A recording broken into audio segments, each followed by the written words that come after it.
everyone, it's Michelle from Scrap Secrets and welcome to a Tuesday's Technique video.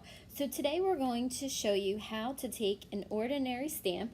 This is just the heart stamp from the Mama Elephant Goodreads stamp set, just a plain ordinary solid image. So any kind of solid image that you have, heart, stars, squares, anything that you have, you can use. And then you're going to want to take a pattern stamp like this one. So I am actually using, and this is great for this is the Bits and Pieces stamp set because you have a bunch of different textures on here. Now it doesn't matter if you pick the circle one or the raindrop one or whatever one you pick, just as long as it's big enough to fit your stamp. So I'm just going to show you real quick. So I'm just going to ink this up with some Hero Arts Shadow ink in Mid-Tone Navy. You can pick any kind of ink. You can use Distress ink, you can use regular ink.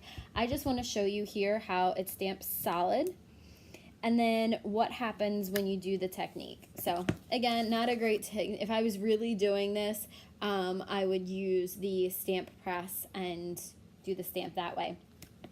So to do this technique, what you're going to want to do is ink up the stamp itself, the solid stamp, and then you're going to place your other stamp, the one that you want to get the texture from, on either your work surface or another block or whatever. Then you're going to stamp down on this so you get the impression.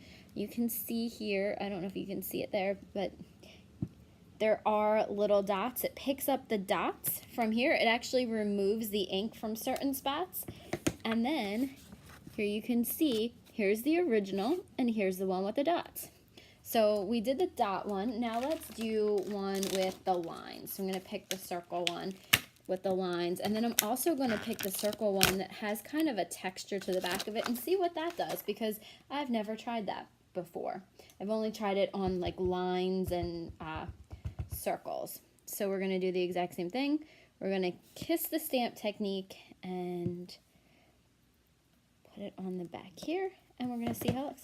So now you've turned this plain ordinary heart into one with stripes and one with dots. So this is how you can stretch your stamps. You can use this in many ways to add texture backgrounds to it. So let's try it with this stamp. Now, if you look at this one, let me show you real quick what this looks like. Everything's sticking together. This is just this one right here. It just has a little bit of texture to it. So I'm wondering what it's going to do to the back of this. It might transfer the texture over. I'm not sure, but we'll see. Let's try this one. And it kind of worked. It just kind of got stuck down there a little bit, so we'll try that one again. But if you can see, it kind of picked up the texture rather than this. This is just because it didn't get filled in all the way.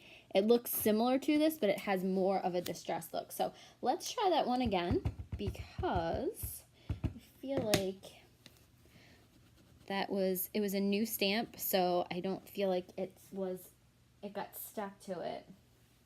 And that might have been the issue.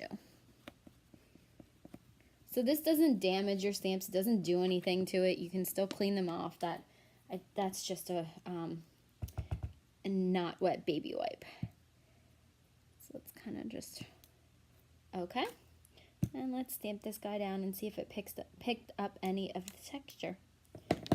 So there you go. Actually, it did here.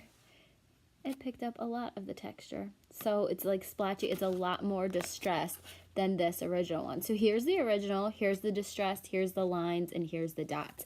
So that's a great technique to try with any of your solid stamps and any of your stamps that have some texture or design to them.